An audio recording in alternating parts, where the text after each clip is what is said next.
Natumai hujambo popote ulipo. Karibu katika taarifa zetu siku hii ya leo, ikiwa ni Ijumaa. Jina langu ni Harith. Salim. Na mimi naitwa Onyancha. Mtangazaji wetu wa ishara leo ni Brian Mararu, na tumekuandalia mengi, lakini kwanza tupate vidokezo.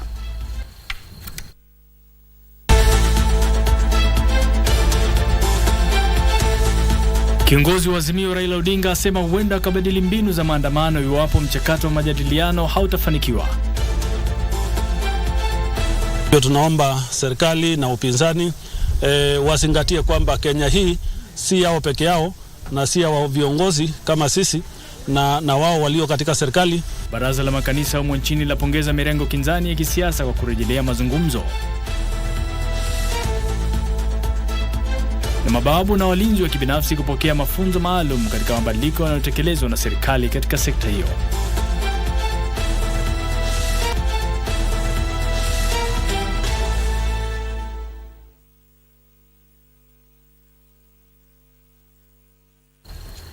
Kama nasi mtazamaji hadi tamati. Waziri wa usalama wa taifa Profesa Kithure Kindiki ameelekeza maafisa wakuu utawala katika serikali kuu kote nchini kuwa macho kwa kumkamata yeyote atakayepatikana akiwashirikisha wanafunzi katika matumizi ya mihadarati. Anajiri wakati ambapo ametoa onyo kali dhidi ya kufunguliwa kwa maduka vileo karibu na shule.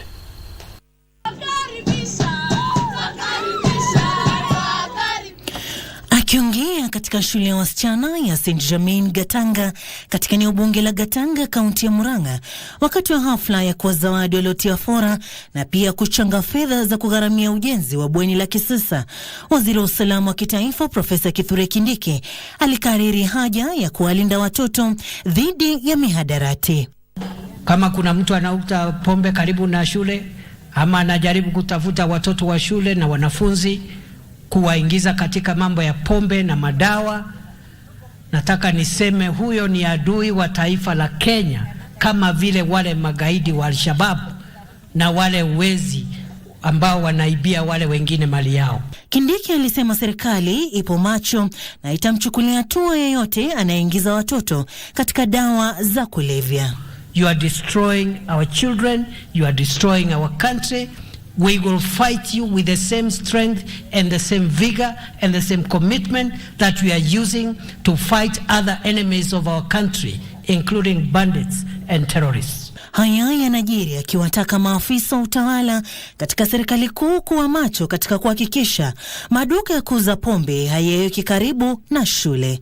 Hata hivyo, Kindiki alitoa wito wa kuwepo kwa ushirikiano kati ya wazazi na jamii kuhakikisha usalama wa watoto, hususan wakati huu wa likizo.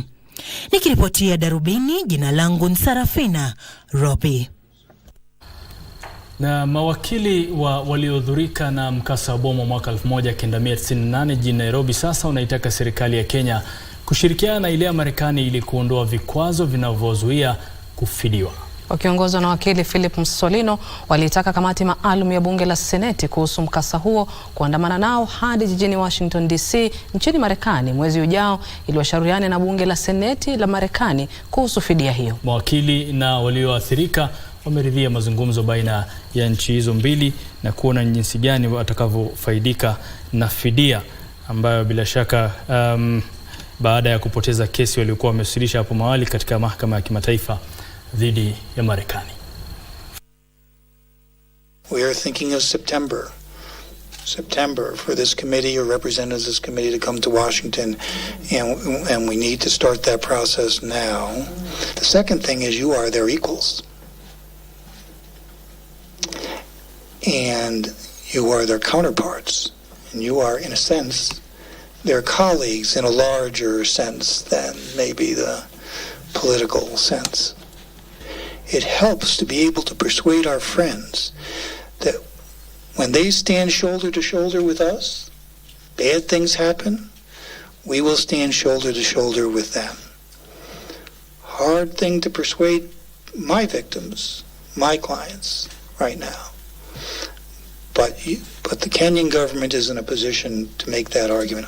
I said I'm not a supplicant, and my clients aren't supplicants. We're not begging the U.S. Senate or the House. We're asking them to do what we think is their obligation and what is their opportunity.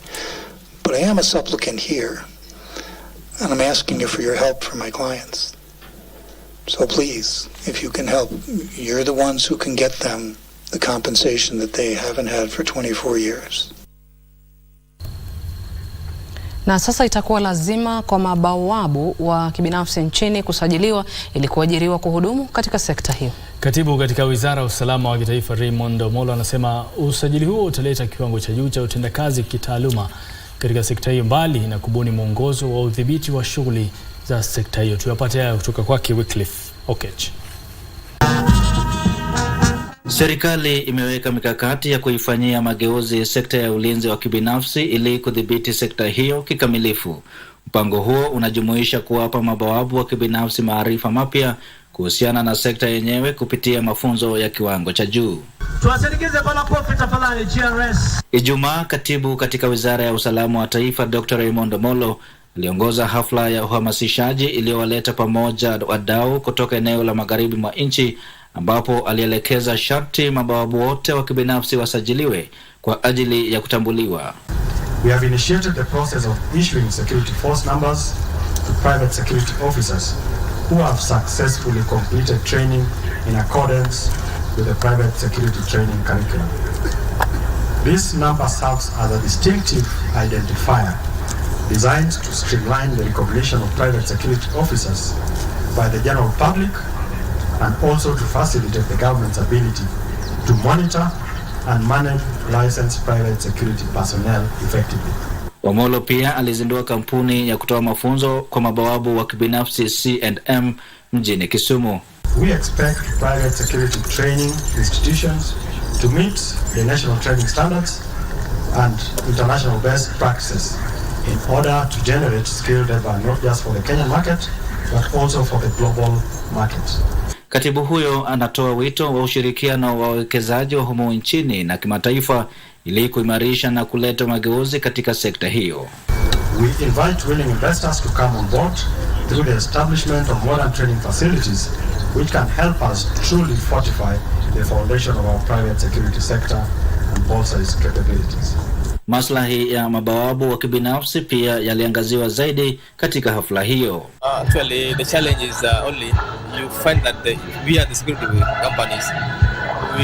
We got the sensitive areas like bank, which I've said, but we find that we only have rungu, which is not enough for us in some of the security. So we requested that if the CS will just allow us also to be trained, fully trained, so that we can also hold guns. Yes. Wycliffe Okech, Darubini, Wikendi. Katika siasa sasa, na kiongozi wa Azimio la Umoja One Kenya Raila Odinga anasema upinzani utabadili mbinu ya maandamano endapo mashauriano na maridhiano yatagonga mwamba. Akiongea huko Siaya, Raila alisema upinzani hautostahimili shinikizo zozote ila utaibuka na njia mbadala za kuonyesha ghadhabu yake mbali na maandamano. Raila aliyasema hayo alipohudhuria ibada ya wafu waliodaiwa kuuawa wakati wa maandamano dhidi ya serikali. Giverson Maina na mengi. Iko njia mingi ya kuua paka. And we don't even have to bring people on the streets. We can tell people to stay home. That's another way of expressing displeasure and dissatisfaction. Next time we will not tell the people to come to the streets. We tell the people to stay in their homes. Stay in their homes. Anybody at the level of Inspector General ambaye anasema viongozi wanaweza kwenda na kurend mili, yani kununua mili kwa morgue, that is why I'm saying under Act Chapter 6 of the laws of the Constitution of Kenya, he completely falls short and he should resign. Naam, ni taarifa ambayo Giverson Maina anaiandaa kwa mapana marefu mwendo wa saa 3 usiku, lakini bila shaka tumeyapata kwa inkisari yaliyozungumzwa katika mkutano huo. Tunakwenda mapumzikoni kwa sasa. Mie na mwenzangu Nancy Onyancha tunarejea hivi punde.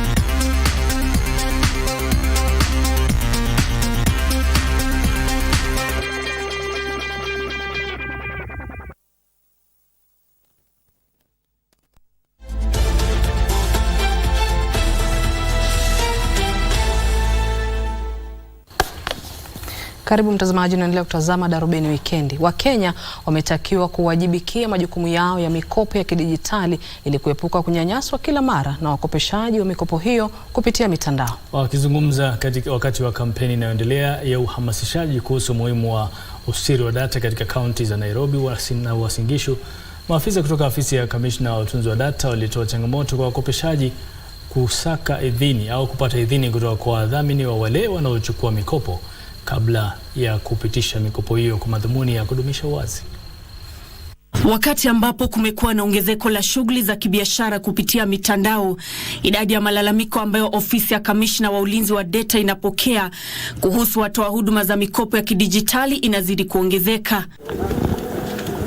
Mara kadhaa, Wakenya wamejipata wakipokea simu nyingi kuhusu mikopo wasioifahamu. When you're asking for that loan and you say allow access to my contacts, and hapo kwa terms and conditions imeandikwa failure to pay the loan, we will contact your grandmother and your employer. Please just pay the loan.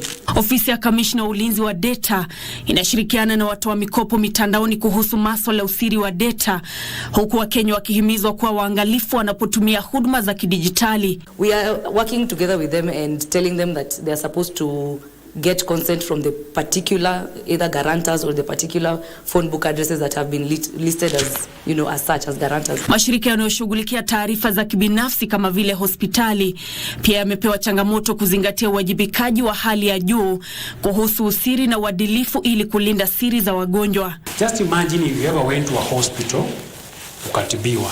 A few weeks down the line, mtu anaanza kukuambia, na ile homa ulikuwa nayo ulipona. And this is a person you haven't met, so you are like, okay, where did you get this information? Anakwambia, pana nilienda hospitali fulani, nikapewa files, nikafanya nini? Nikadispose. Nikaona file yako ilikuwa hapo nje. Out of curiosity tu nikaangalia. Wachakataji na wadhibiti wa data walio na wafanyikazi kati ya 1 na 50 na mauzo yanayofikia shilingi milioni 5 wanatakiwa kujisajili na afisi ya kamishna wa ulinzi wa data. Nikiripoti kutoka katika kaunti ya Nairobi, jina langu ni Nancy Okware, na sasa nampisha mwenzangu Timothy Kipnusu ambaye alikuwa anafuatilia hafla sawia na hii katika kaunti ya Uasin Gishu. Asante sana Nancy Okware ukiwa kwenye kaunti ya Nairobi. Vilevile wakazi kutoka kwenye gatuzi la Uasin Gishu walipata uhamasisho kuhusu umuhimu wa kutunza data yao chini ya kauli mbiu data yangu jukumu langu. Wakati wa hafla hiyo, wachakataji na wadhibiti wa data walitakiwa kuzingatia kanuni zinazosimamia ulinzi wa data. We also need to undertake data protection impact assessment as provided for under the Data Protection Act. Maafisa kutoka afisi ya kamishna wa ulinzi wa data walitoa wito kwa wachakataji na wadhibiti data kunakili visa vya ukiukaji wa ulinzi wa data ili kuhakikisha hatua zifaazo zinachukuliwa. Whenever breaches happen, we said it is not if but when. It will happen. It happens most of the times. All this involves personal data, and then we need to document such a breaches now. Kamishna wa kaunti ya Uasin Gishu Edison Nyale ambaye alihudhuria hafla hiyo alipongeza juhudi za afisi ya kamishna wa ulinzi wa data za kutoa ufahamu kwa wananchi, akisisitiza kwamba zitasaidia kupunguza visa vya Wakenya wanaolaghaiwa kupitia mitandao. And this is cut across, whether private, public organizations, we need to protect our data. That's very key. And therefore this complements the need to know principles and how secure is the information.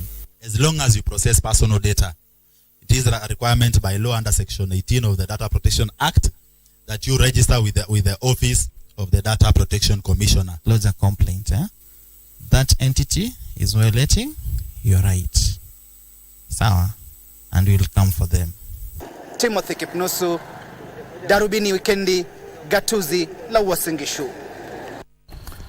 Sasa watafiti katika taasisi ya utafiti wa viwanda na ustawi nchini wamebainisha kwamba kwa kusikitika kwamba vyakula vingi vya mifugo vinavyouzwa nchini havifikii viwango vya ubora ufao. Ili kuhakikisha afya ya wanyama, taasisi hiyo mara kwa mara inatoa mafunzo kwa wafugaji kuhusu faida za ulishaji mwafaka wa mifugo na umuhimu wa vyakula bora.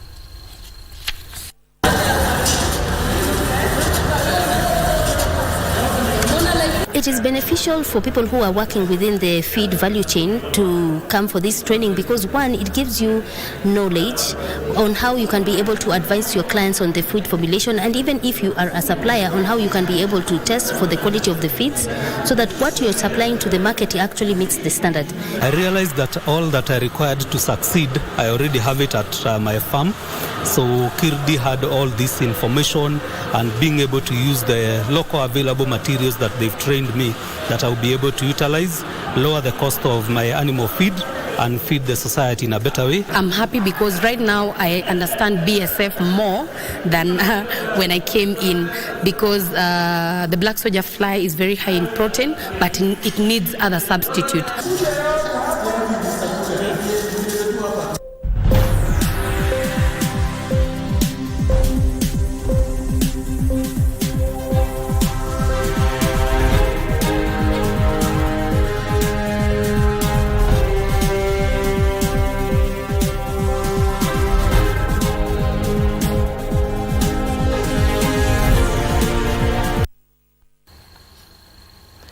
Na mtazamaji, kwenye biashara, mashirika ya kijamii yanatoa wito wa kuwepo kwa uwajibikaji wa kisiasa pamoja na utekelezaji wa vigezo vya kikatiba ili kudhibiti deni la umma. Meneja wa ubia wa shirika la kimataifa kuhusu bajeti humu nchini, Daktari Abraham Rugo, amesema deni la Kenya limezidishiwa na uwekezaji mbovu, sera na nakisi za bajeti ambazo zinaweza kudhibitiwa kupitia majadiliano baina ya sekta mbalimbali. Haya na mengine mengi ni katika mkusanyiko wa habari zetu za biashara.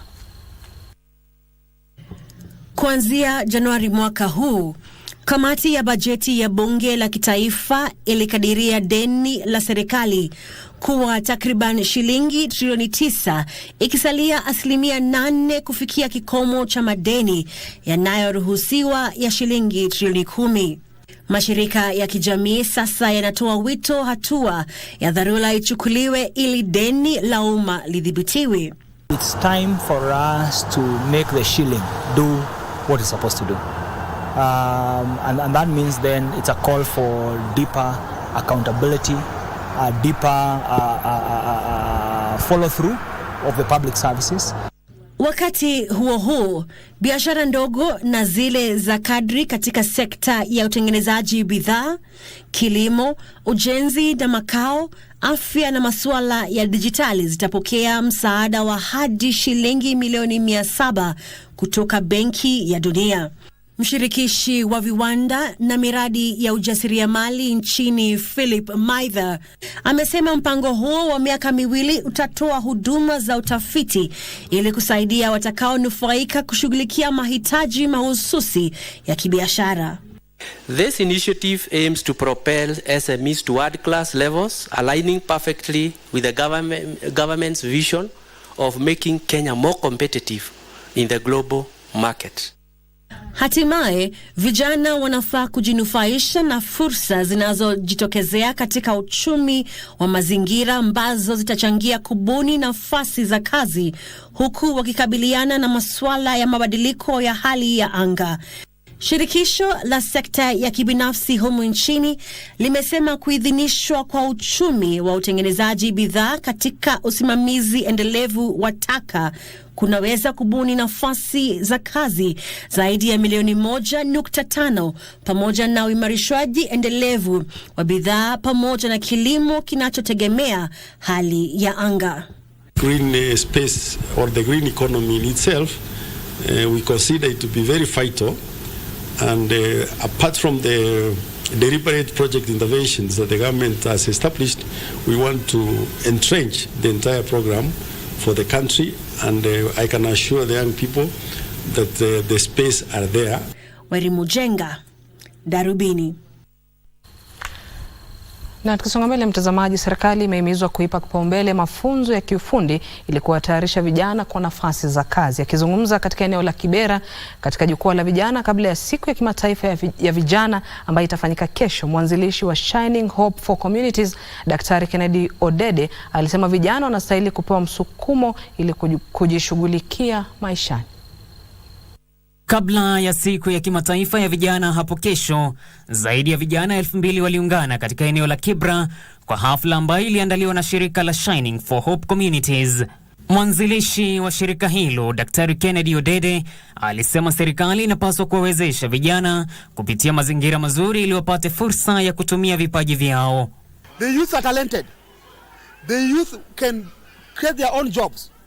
They lack capital. So honestly, let's focus tomorrow as we celebrate the youth, but also think, how are we able to invest to the youth? Kwa wakati huo aliwahimiza vijana kutumia vizuri mitandao ya kidijitali miongoni mwa nafasi zingine ili kujikimu. They are more innovative. We have seen what they have done. Many young people are now working through internet. They are working through technology. They are trying to create their own opportunities, but they lack resources. Hafla sawa na hiyo ilifanyika eneo la Dandora, kaunti ya Nairobi, ambapo wadau wakiwemo vijana walishiriki katika mazungumzo ya jamii kujadili changamoto zinazowakumba. So just ensuring that young people are in the planning processes to the implementation and to the monitoring and evaluation, so that at least we know which progress have we made. Vijana hao wanataka ushirikiano wa manufaa na serikali. Walidai kuongezeka kwa uhalifu ni kutokana na ukosefu wa ajira nchini. Life is very difficult for many young people. Majority are unemployed. They don't have job opportunities. They're hopeless. They're only left with no option but to engage in criminal activities. If you cannot engage in crime, then definitely you end up in drugs, in abuse, sometimes. If not, you'll be languishing in aspect of mental health. Serikali kupitia waziri wa masuala ya vijana na michezo Babu na Mwamba mnamo Jumatatu alifichua mipango ya kutengeneza mswada wa ustawi wa vijana nchini kwa lengo la kuwasaidia vijana kukua, kujitegemea na kuwa raia wema ili kuboresha maslahi yao. John Kahiro, Darubini. Kuondolewa kwa hitaji la visa miongoni mwa mataifa ya Afrika kumesalia kigezo muhimu katika kuimarisha usafiri wa watu na biashara katika bara hili. Rais William Ruto amewarai viongozi wa Afrika kuliondolea bara hili changamoto ya mipaka, akisema hata wakoloni pia wa bara hili waliondoa hitaji la visa katika mataifa yao. Akizungumza wakati wa dhifa iliyoandaliwa katika kasri ya Ponta Vemelha jijini Maputo, Msumbiji na Rais Felipe Nyusi, Rais Ruto alisema Kenya imeondoa vikwazo vya hati za kusafiria kwa mataifa ya bara Afrika ili kuimarisha biashara barani.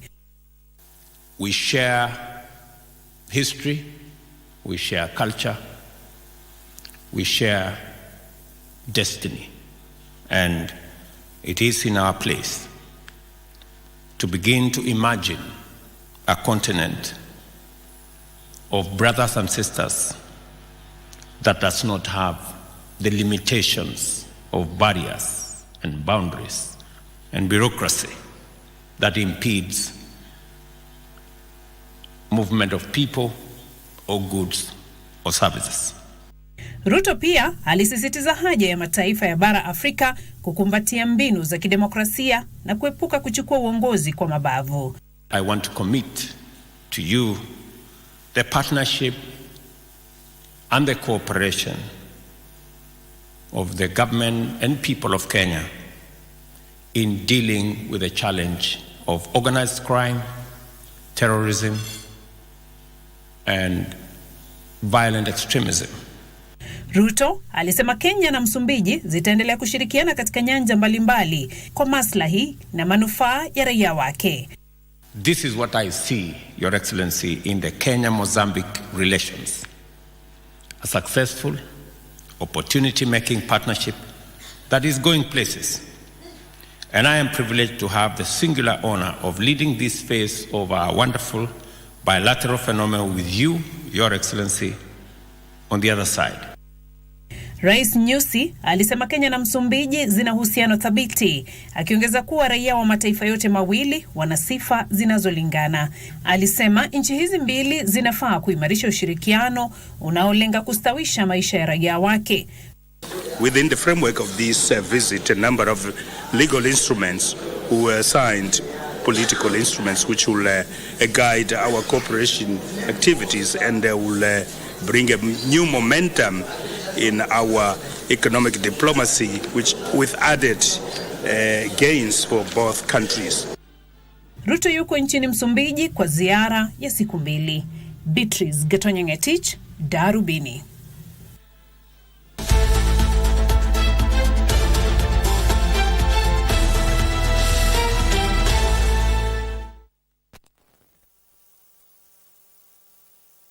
She hasn't just taken this title, she's absolutely obliterated the whole field. 3:52.96. It's a big stage, big names and big expectations. An immersive celebration of athleticism. More than 2,000 athletes from over 200 countries will compete in 49 events, drawing inspiration from past memorable outings. Team Kenya is looking ahead for a remarkable feat in the forthcoming World Athletics Championship in Budapest, Hungary, in Central Europe. Witness the wonders from Budapest, Hungary, on 19th through to the 27th of August, live and exclusive on KBC Channel 1. KBC Channel 1, your true sports partner.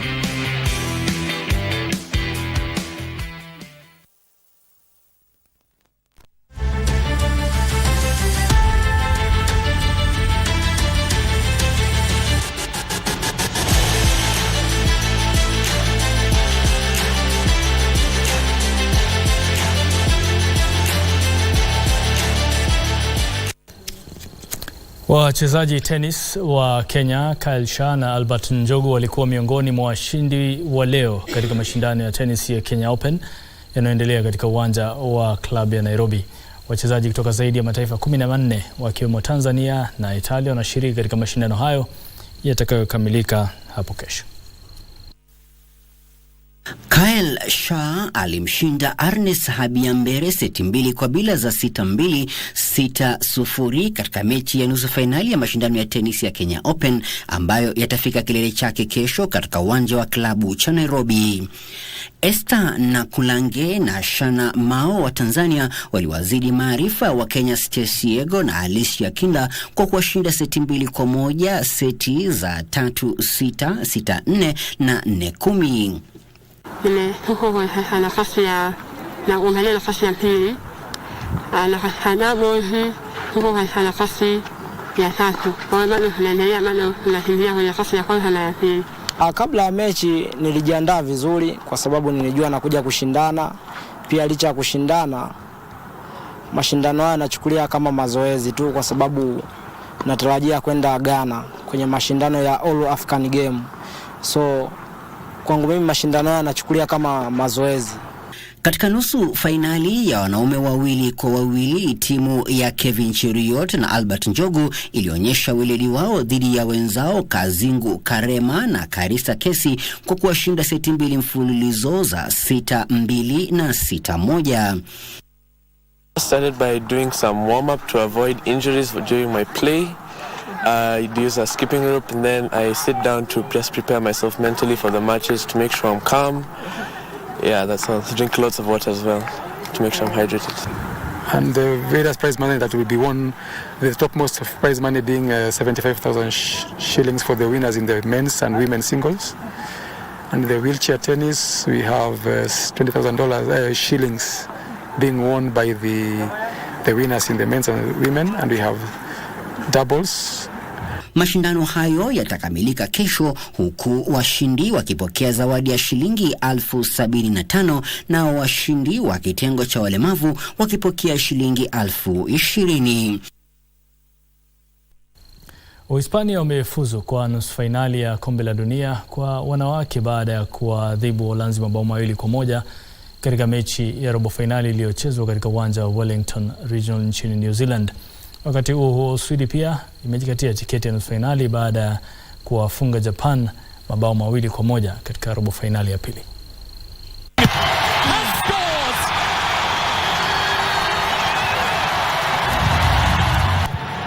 Belova or Van der Gracht, she's in here. Van der Gracht scores! It's 1-1!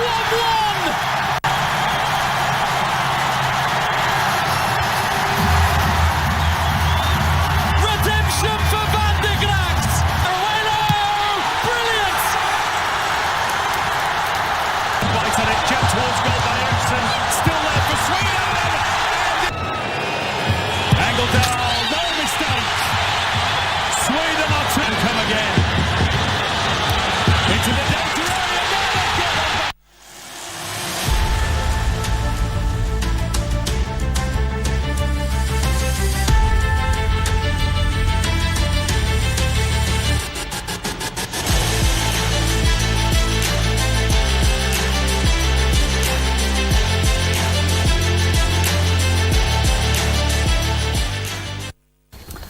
Naam, tumeyakamilisha leo. Naitwa Harith Salim. Siku mwema. Nami naitwa Onyancha, tukutane tena wiki ijayo papa hapa majaliwa.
In the name of Jesus Christ, Mungu anatarajia ukanyange hatua mbele.